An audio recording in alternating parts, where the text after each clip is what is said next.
تازه خبر صلاح الدین رباني چې د بهرنیو چارو وزیر استعفا یې ورکړه، خو ولې استعفا ورکړه ویډیو کې تر اخره پورې وګورئ، په ډېر څه به پوه شئ. ګرانو مینوالو او کتونکو السلام علیکم. یوه خبره چې د لمر په شان روښانه ده چې صلاح الدین رباني د وزیر څه ان د یو ولسوال لیاقت هم نه درلودو. دا چې ولې په دې وزارت کې دومره وخت پاتې و، دا په دې خاطر چې دا وزارت د عبدالله په برخه رسېدلی و. د دې خلکو چې څومره وس ورسېږي همغومره ځان ته ګټه او هیواد ته زیان رسوي. صلاح الدین رباني په ټولو څو کلونو کې په ټولو سفارتونو کې ډیر بې سواده کسان مقرر کړي وو چې د بې سوادۍ تر څنګ ټول تعصب کوونکي هم وو، او موږ چې کوم معلومات ترلاسه کړي نو په اکثره سفارتونو کې کارکوونکي ډیر بد اخلاقه او لنډغر وو. داسې ډیپلوماټان یې مقرر کړي وو چې ډیپلوماټ پر سپیلنګ هم نه پوهېدل.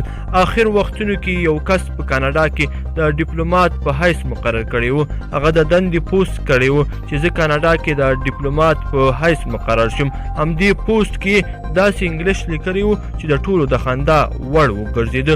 اوس خبره دا ده چې صلاح الدین رباني ولې استعفا وکړه. خبره تر ډیره واضحه ده چې عبدالله او د عبدالله د ټیم ټول کسان ښه پوهیږي چې عبدالله ډیره کمه رایه وړي او 100 سلنه اشرف غني ولسمشر کیږي، نو ځکه یې استعفا ورکړه چې هسې مې هم اشرف غني پسې اخلي. له هغې نه ښه ده چې خپله استعفا ورکړم. خو په ټولنیزو رسنیو کې همدا خلکو لیکلي چې اشرف غني ستا په شان کسان نه غواړي، او له هغه نه مخکې خپله وتښتېدلې. او بله غلطي او احمقتوب یې دا کړی چې د اشرف غني نوم سره احمدزی هم لیکلی دی.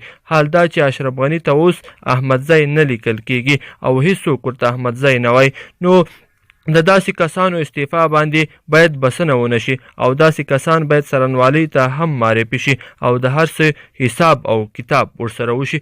ډیره مننه کتونکو چې ویډیو مو راسره تر پایه پورې وکتله. تر بلې ویډیو پورې د خدای په امان.